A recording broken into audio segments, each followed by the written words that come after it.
Okay, let us take a recap. So what we did in the previous class is that we looked at the witnessing expansion of a first order language uh, by introducing three types of axioms called equality axioms, Henkin axioms, and quantifier axioms.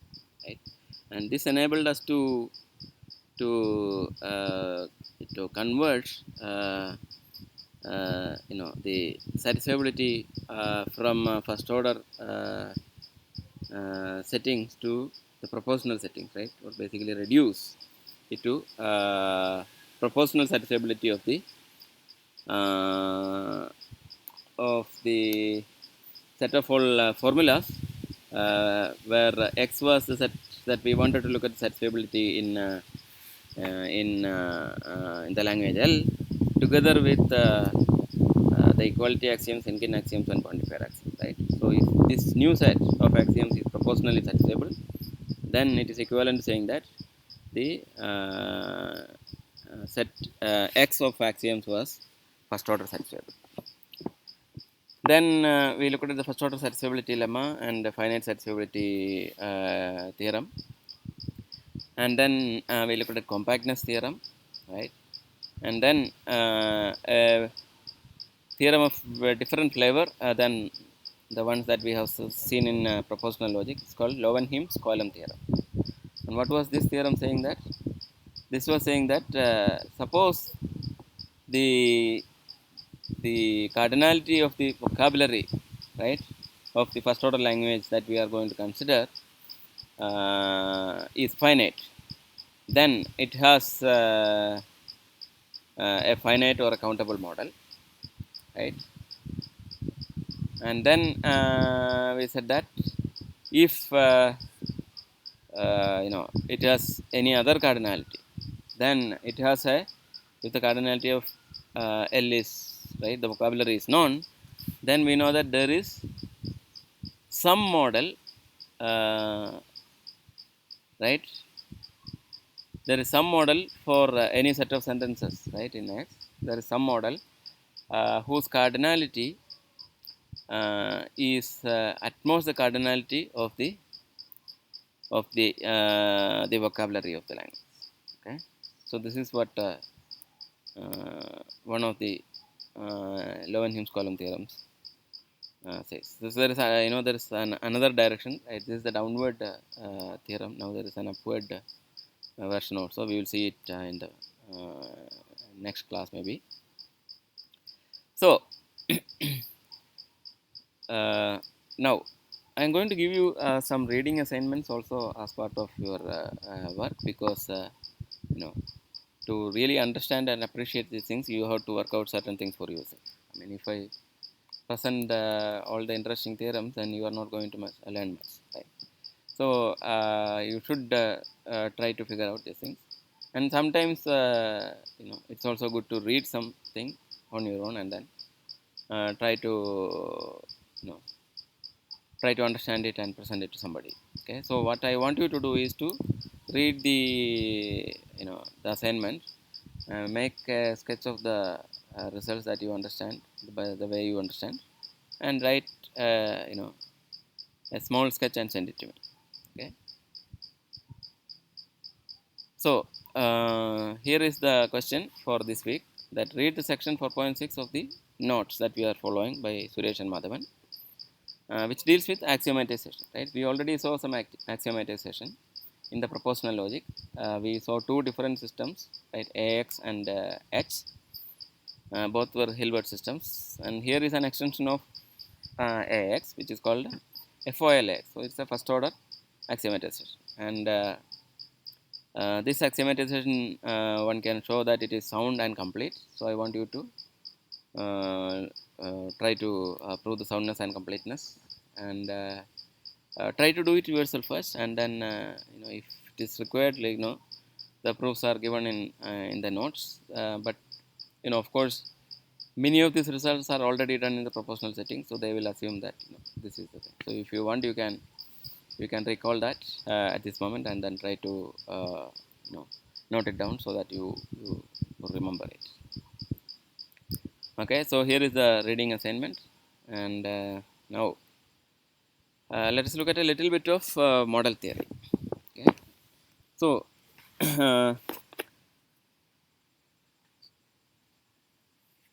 let L be a first order language. Okay, and then we have two L structures. Let's say mu and nu. The universe of mu is M, and the universe of nu is N. Now, uh, an injective function nu from M to N, right, such that it preserves the interpretation of all symbols of L is called an L embedding. With the same notation, nu maps from mu to nu. Okay, I mean eta maps from mu to nu. Okay, so eta is both used for the injection and the L embedding. Okay, so the L embedding is precisely the injection from M to N that preserves the interpretation of all the symbols of L. And what do you mean by preserving the interpretation of all symbols of L? Well, suppose f is a function symbol, right? Now, and a1 to an are let's say elements in the set M. Okay. Now, f mu is a function in the interpretation of, I mean, in the structure mu, right? F mu is a corresponding to f. There is a function f mu in the structure mu, and therefore f mu is a function with the, let's say, arity n. Then f mu of a1 to an is an element of M, right? Therefore, nu of this element is well defined, right? So, nu of this element. What I want is that nu of f mu of a1 to an must be equal to the interpretation of f under nu, right? F nu with the arguments eta of a1 to eta of n. That is, if you take, if you apply eta and get the elements of n, right, and then take the function in the corresponding structure nu, f nu, that is identical to uh, you know applying the function after taking the corresponding applying eta after taking the corresponding function f mu. And second point is that if a1 to am, right, elements of m a1 to am are in a relation, let's say r mu, if and only if, right, the corresponding elements eta of a1 to eta of am are in relation r nu, where r nu is the corresponding interpretation of r in nu. And finally, for every constant c, right, in the vocabulary, eta of c raised to mu is equal to c raised to nu, right. The interpreted image under nu is the interpretation under mu applied with eta. Okay, so this is the L embedding. Now we know that eta is an injection. Now suppose it is also a bijection, right? If eta happens to be a bijection, then it is called an L isomorphism, and an L embedding is called an L isomorphism. So if let's say M is contained in N, right? In the universe M of mu is contained in the universe N of nu, and if the inclusion map, right, M is contained in N, so there is an inclusion map says that okay, all the elements goes to corresponding elements.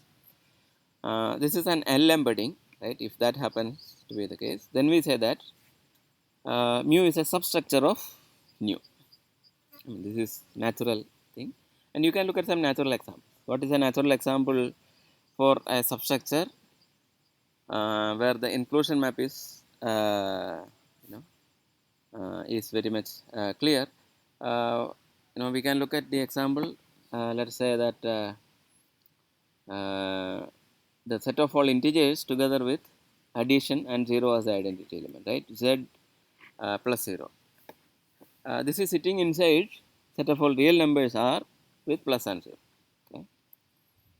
Where the interpretations of plus and 0 are the same, and so this is naturally and the inclusion map is an L embedding, and then it satisfies all these conditions we can see, right?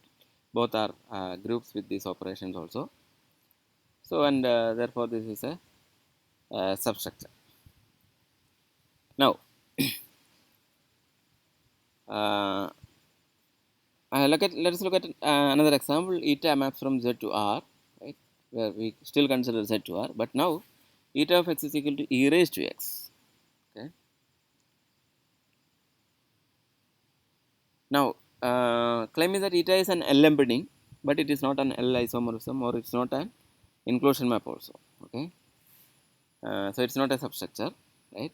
But it is a, it's a subset, right? Z is a subset of R, and plus is now mapped to dot the product, and 0 the identity is mapped to the identity 1, right? And it is still an L embedding because look at any element, right? The constant, there is only one element, and under e raised to x it goes to 1, right? E raised to 0 is 1. And similarly you can see you know that for the summation basically translates to multiplication, and all these things are true. So therefore this is an L embedding. Okay. Now cardinality of a structure, right, it's the definition, right, is the cardinality of its underlying set. So if you have mu with the universe M, then cardinality of M is the cardinality of mu. Now if eta maps from mu to nu is an embedding, then cardinality of n is greater than or equal to cardinality of, nu is greater than or equal to cardinality of mu, because we know that eta is an injection, right? Therefore this inequality must hold. So these are easy things. Now let us define what is called elementary equivalence.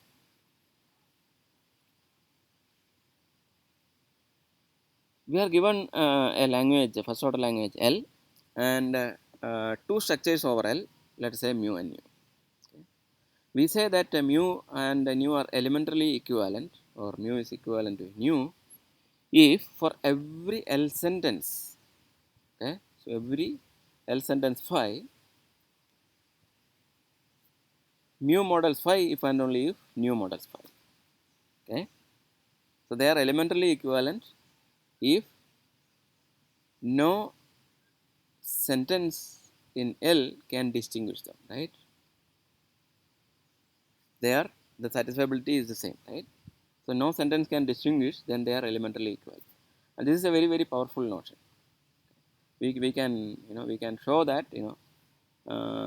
certain we can show the power of a language, right? The expressibility power of a language by saying that it cannot distinguish this, or it can distinguish this thing, right? So when you say that certain structures cannot be distinguished or can be distinguished, then that expresses the power and the constraints of a language, right?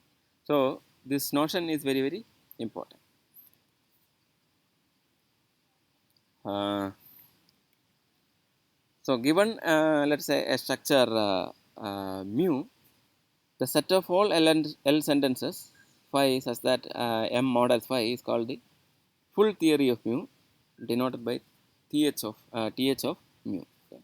So theory of mu, or th of mu, or the full theory of the structure, is the set of all sentences that are modeled by it. Okay. So take all the L sentences that are modeled by mu, right, and we collect them together. It is called the full theory of. Now two structures are elementarily equivalent. Mu is equivalent to nu if and only if the theories are the same. That is by definition that we gave earlier, right? Because mu is equal to nu if and only if mu models phi if and only if nu models phi, right? So therefore you collect all the sentences that are in the theory of mu, it is going to be the same in the theory of nu also, right?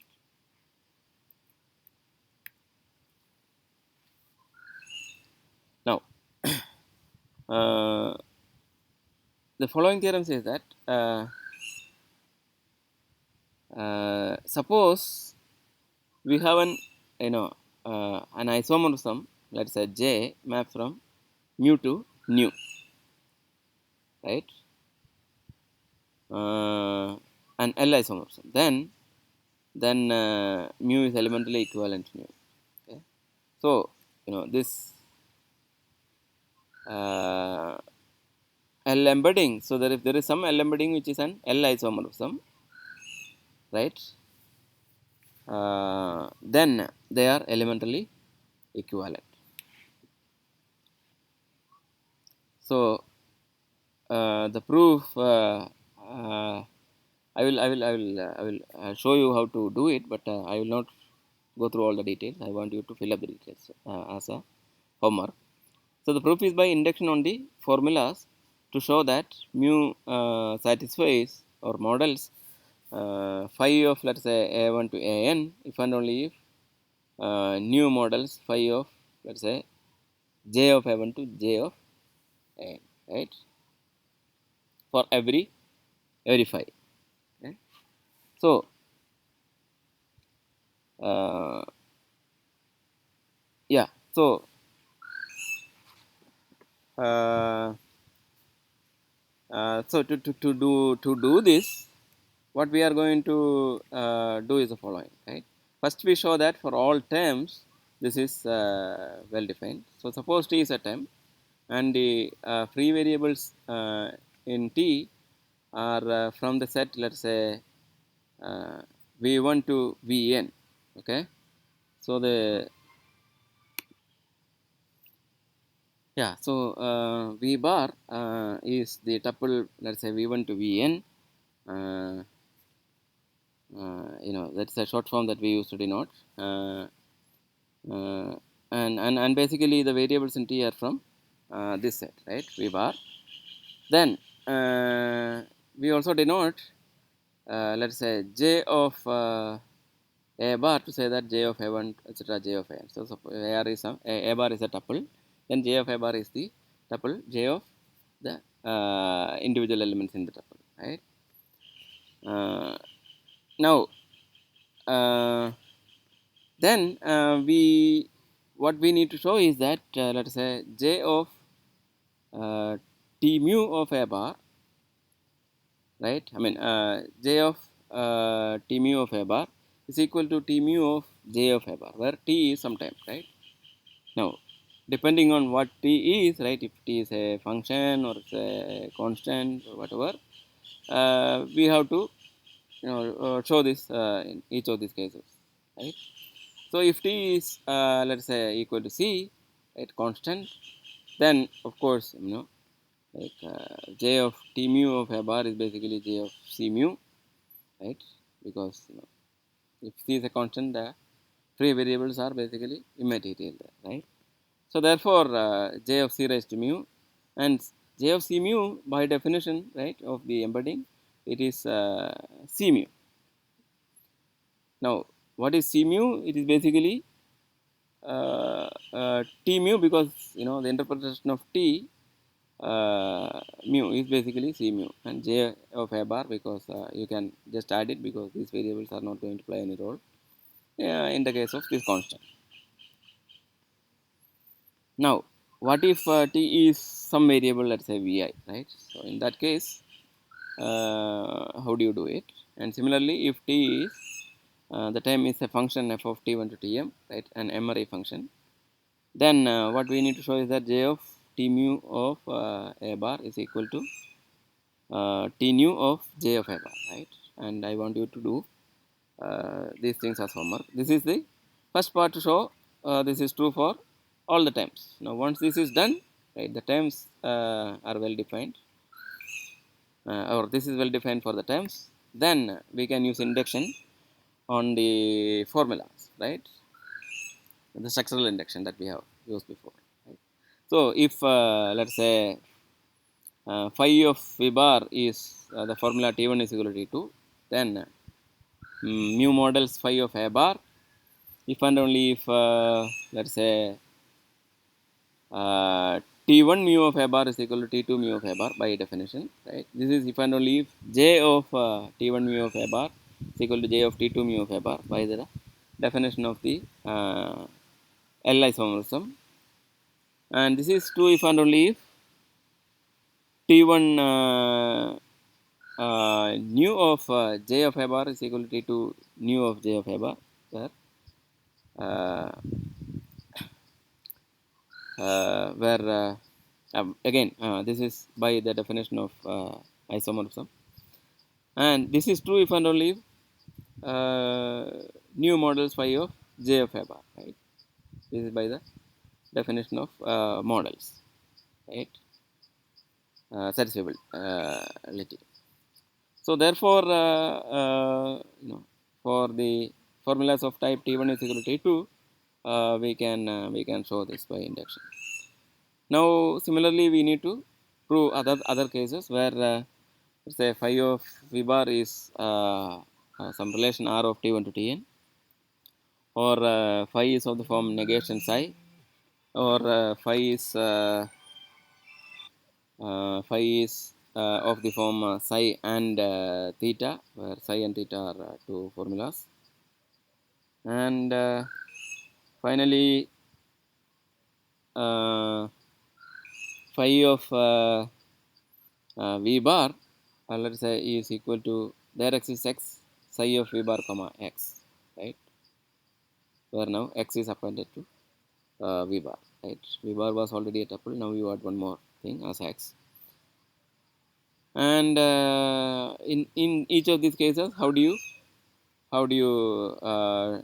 show this by induction? So this is the homework for you. Okay, these are all easy, but you have to just to write it down precisely. So take it as a homework and do this. Now let L be a language, okay, first order language, and a set of L sentences, say T, is called an L theory. Okay, so any set of L sentences, right? Collect some L sentences and then we call it's a theory, right? It's an L theory. Now, a structure mu is a model of T. Of course, uh, if mu models T, that is mu models phi for every phi in T, right? So T is a theory, which means that is a collection of sentences, right? So you take the set T and then show that, okay, mu models T means that mu models every sentence in T, right? Every phi in T. So this is clear. When it is just that the definition of the term L theory is what makes it interesting. Now let us look at an example. Let's say T is the theory given by the sentences for all x equal to 0 and there is x not equal to 0. Okay. So these two sentences are given, right, and collect them together, I form a theory, right. Now by the definition of theory, this must be a theory. But now the thing is that there is no model for T because the sentences that we have given are contradictory, right. So there could be theories without any model because the sentences are not satisfiable together, right, first order satisfiable. So therefore T is not satisfiable, right. So the theory has no models.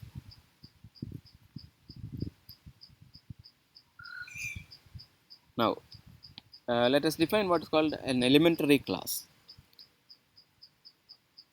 A class of L structures, let's say K, is said to be an elementary class if there is an L theory, let's say T, such that K is precisely the set of all structures that models T. Okay. So if there is some theory whose collection of models is K, then such classes are called elementary classes. Okay. So such collection of structures is called an elementary class. So an elementary class is basically a class for which there is a theory that describes it, right. The set of all structures are described by a theory, because see, if you take one theory or collection of sentences, there could be several models for it, right. There are several structures with models that. So put them all together and under this, right? Like, for example, if you had the group axiom, right? Now the group axioms from a theory. Now the set of all structures that models these axioms are called the groups, right? That is a class of all such structures, right? That's called an elementary class. So therefore, we have an example group, right? The theory of groups, the three axioms that we gave, right? Those define the elementary class of group. So therefore, we know that group is an elementary class. Similarly, we have seen several examples of elementary classes, right? Like rings and other things like fields, etc. Now, another example, let's say L is with the empty vocabulary, which means that the relation, function, and quotient symbols are empty. Right? We can have other things, and then we have the theory. Let's say given by set phi n defined to be the collection of formulas. We saw this before. Right? There is x1, there is x2, etc. There is xn, and the conjunction of I less than or equal to j less than or equal to I less than j less than or equal to n, xi not equal to xj, negation of xi is equal to xj, right? Where n is some natural number. So phi n was the formula that we used to say that there is at least n distinct elements, right? Now take the collection of all such phi n.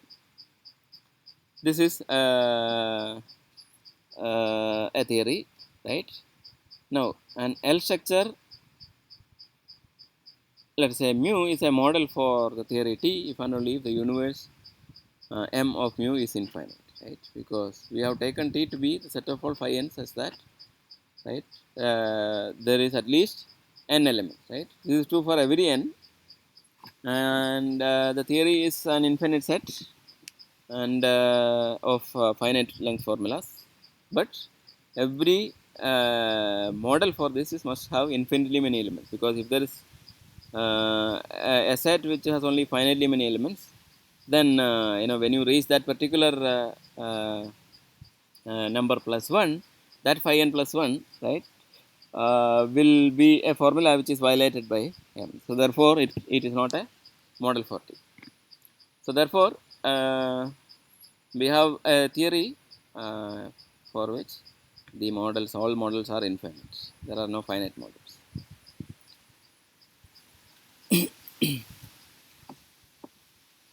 Now let us say that L is the L is the language with vocabulary containing precisely one binary symbol less than symbol. Okay? Now T is the theory given by the following axioms, right? For all x, negation of x less than x, and for all x, for all y, for all z, x less than y and y less than z implies x less than z, right? Transitivity. And for all x, for all y, x less than y or y, x equal to y or y less than x, that any two are comparable, right, by the relation. And this basically models what the linear orders, right? So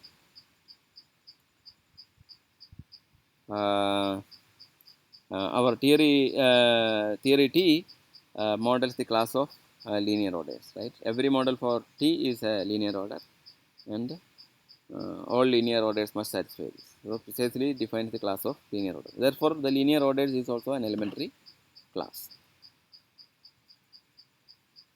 Now consider this theory for linear orders T, and you add the following sentence to it, right? For all x, for all y, x less than y implies that x is z, x less than z, and z less than y. Suppose this is you add this to the theory of linear orders, then what we get is the theory of dense linear orders, because it says that for any two distinct elements you can find an element in between, right? So therefore it's dense.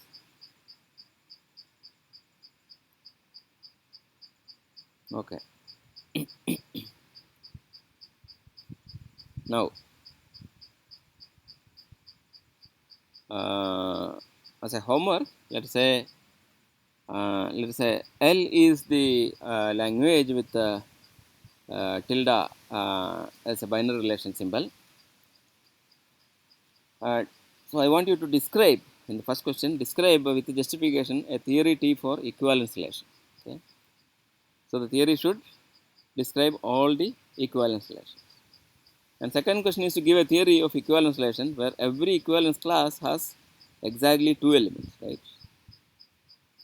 So we want another theory, or you can add something to the previous theory, right?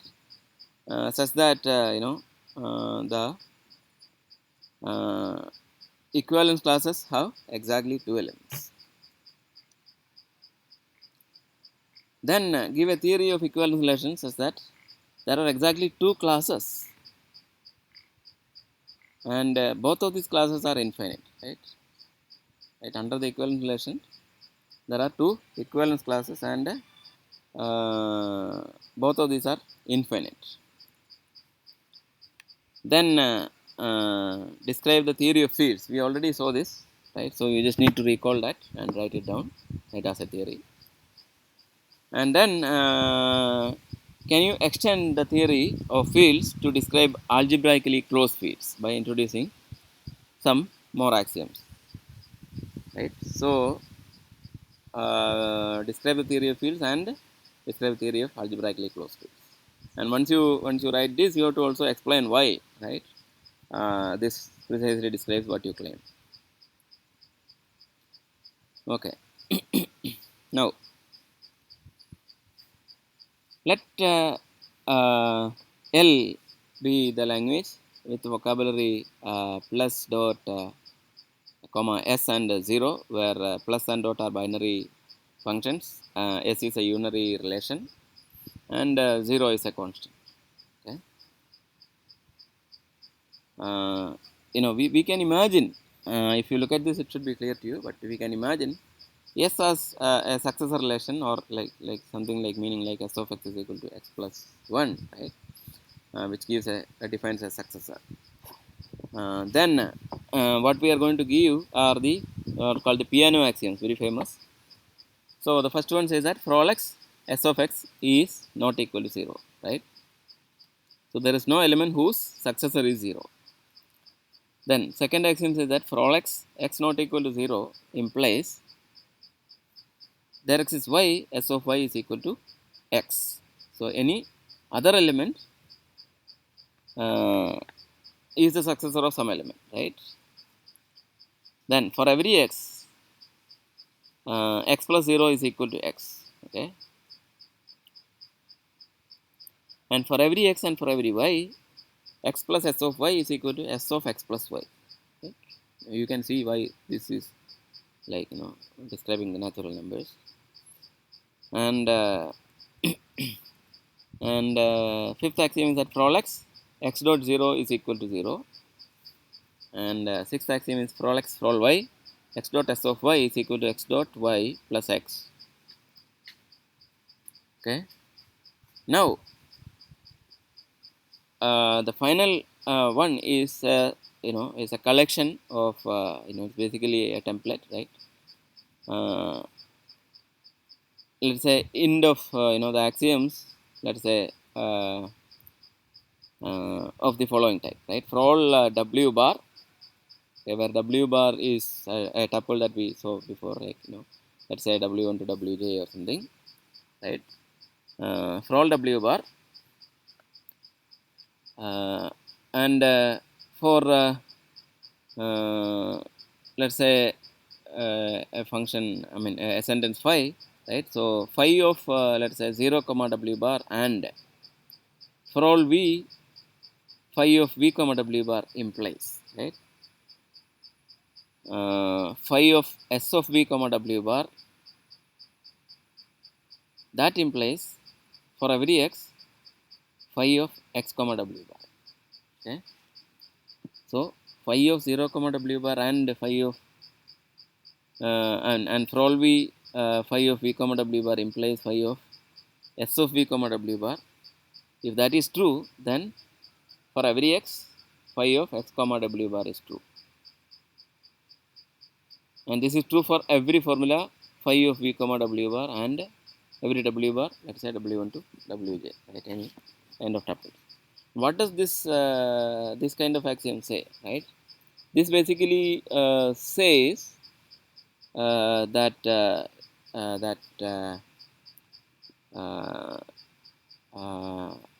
we can use induction, right, to show these properties are true for all elements in the universe. So right, if it is true for 0, right, and if it is true for v, if that's both of these statements say that it is true for S of v, right, and W bar, then it is true for any x and W bar. That if you can extend from v to successor of v, then you can extend to everything. That's all it is, right? Even though it's written in a very difficult to follow way. I mean, once you delve into the meaning, it's kind of clear what is successor and etc. Once you see, it is clear what this means. So this is basically this collection of such sentences allow us to use induction, and therefore this forms the Peano axioms, right? Okay. Now, we proved the compactness theorem in the previous class, which says that if x is any set of first order formulas and phi is any formula, then x models phi if and only if some finite subset y of x models phi, right?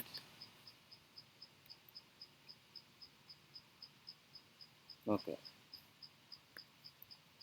Now, as a corollary, we can see the following, and it's very interesting corollary. Right? Let x be a set of formulas which has arbitrarily large finite models. Okay, then x admits a countably infinite model. This is very, very important, right? This says that I mean, you cannot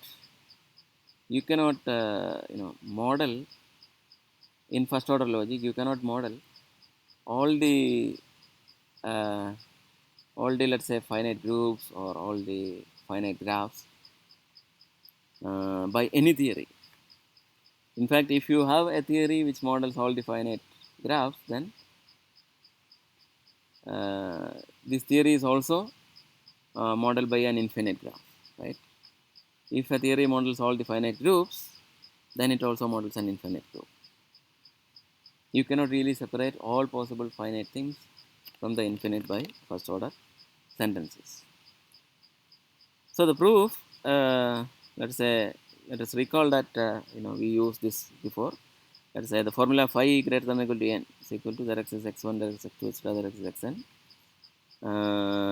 Disjunction of I not equal to j, negation of xi is equal to xj. Right? Tells that there is at least n elements, right?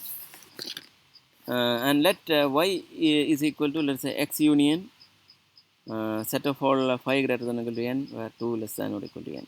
Right? Now, every model for y is also a model for x, because I mean it satisfies a larger set of axioms. So if it models y, it also models x, right? And every model for y is also infinite, right? Because you are taking set of all phi greater than or equal to n, and n is going larger and larger, right? Therefore it can be modeled by only infinite things. So every model for y is right. Now we prove that y is satisfiable. I mean, if there is a model, then okay, yes, right? So if you prove that y is satisfiable, then we know that there is an infinite model, right? If it is not satisfiable, yes, fine. But now we show that it is y is satisfiable, and for this we can use compactness. So how do you use compactness theorem? So by compactness, it suffices to show that every finite subset, let's say y naught of y, is satisfiable, right? Then y must be satisfiable. Well, you take any finite subset, right? So every finite subset y naught is a subset of the following set, let's say defined by x n naught is equal to x union phi greater than or equal to n, where n ranges from 2 to n naught, where n naught is a suitably large positive integer. Okay, because as far as y naught is finite, right, it is a subset of x union phi greater than or equal to n for some finite set of phi's, right? And since every n is, we are considering in phi n is every n is finite, right? It's a positive integer. Once you have a finite collection of them, you can always find a large enough n naught for which every other all these sentences have strictly less than that many uh, uh, quantifiers, right? So then now there is a model for x with cardinality greater than or equal to n naught, right? Because we said that uh, there is a model as large as you want, right? So therefore there is some model with cardinality greater than or equal to n naught. Now this is also a model for x n naught, right? And hence a model for y naught, right? Because x union this, if it is a model for x n naught, that's also a model for y naught, because y naught is a fixed, right? So the theorem says that we cannot have a theory of all finite graphs or finite groups. Every such theory must have a infinite graph structure as a model. So we will stop today, and we will continue in the next class.